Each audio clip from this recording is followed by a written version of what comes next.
What if someone stole your bread and the punishment was losing your hand forever? Or what if you told one lie to a king and they cut out your tongue so you could never speak again? Ancient people did not play around when it came to punishment. And the craziest part? Some of these punishments actually helped shape the laws we use today. Stay right here because what you're about to hear will seriously make your jaw drop. Long, long ago, thousands of years before phones, schools, or police officers, people still lived together in villages and cities. And whenever people live together, some people break the rules. Maybe someone stole food from a neighbor.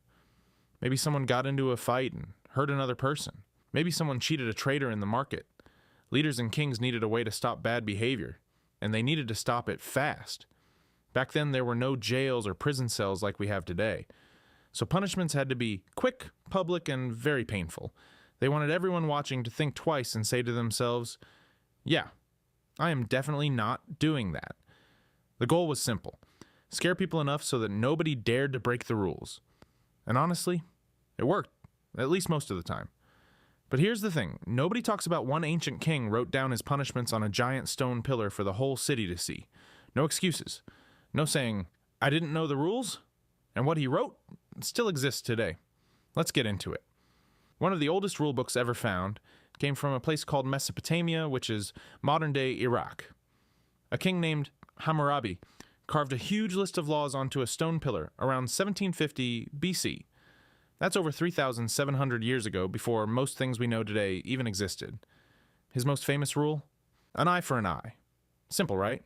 If you hurt someone's eye, you lose your eye. If you broke someone's bone, they break your bone. The punishment matched the crime exactly. But here's the part that wasn't so fair. Rich people could sometimes pay money instead of receiving the physical punishment. Poor people, though, they got the full thing, no exceptions. It wasn't perfect, but for its time, it was one of the first real attempts at having written rules that everyone, rich or poor, had to follow. That idea? We still use it today. In ancient Egypt, how you were punished depended a lot on what you did, and sometimes who you were. Small crimes like getting into a fight or stealing something minor could get you beaten with a stick right in the middle of the street. In front of your neighbors, your friends, your family. Humiliating? Absolutely. But bigger crimes like robbing a sacred tomb or going against the great pharaoh? Things got much, much worse. People could be forced into slavery, have their nose or ears cut off, or even face death. And the Egyptians didn't just think about punishment in this life. They believed that after you died, your heart would be placed on a scale and weighed against a single feather. If your heart was heavy, full of lies, greed, and bad deeds, a terrifying monster called Amit would eat your heart, and you would simply cease to exist, forever. So in Egypt, the punishment didn't stop when you died. It followed you into the afterlife.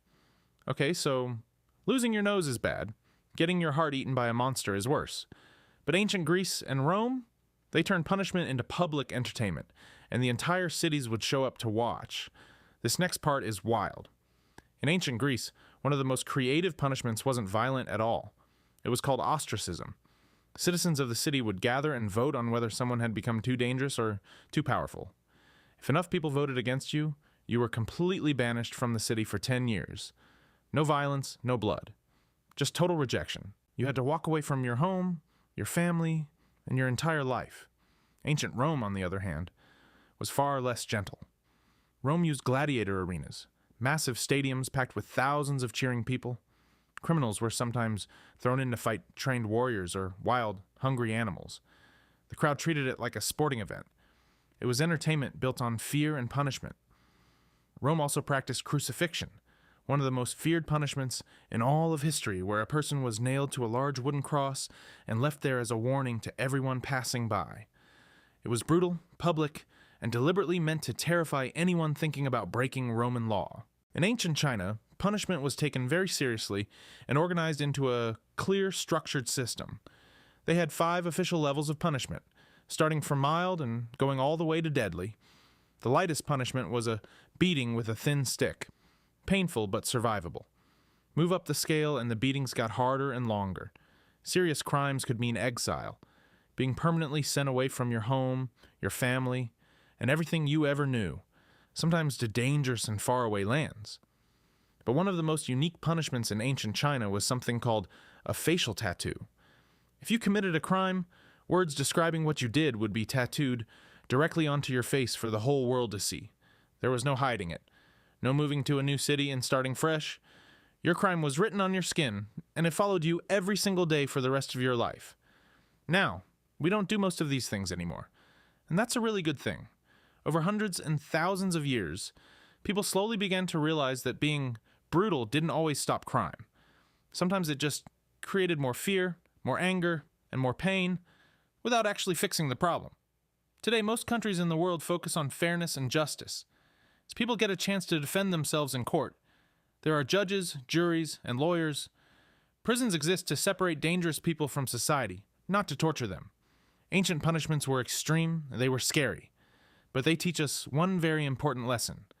Every society needs rules to survive. And over thousands of years, through trial and error, humanity slowly learned how to make those rules more fair, more just, and more human. We're still learning, honestly. We've come a long, long way. From losing your hand for stealing bread, to getting your heart eaten by a monster, to having your crime tattooed on your face, ancient people built a world where breaking the rules was simply not worth it. The world has changed a lot since then. And after everything you just heard, we're all pretty grateful for that. If you enjoyed this video, smash that like button and hit subscribe. See you in the next one.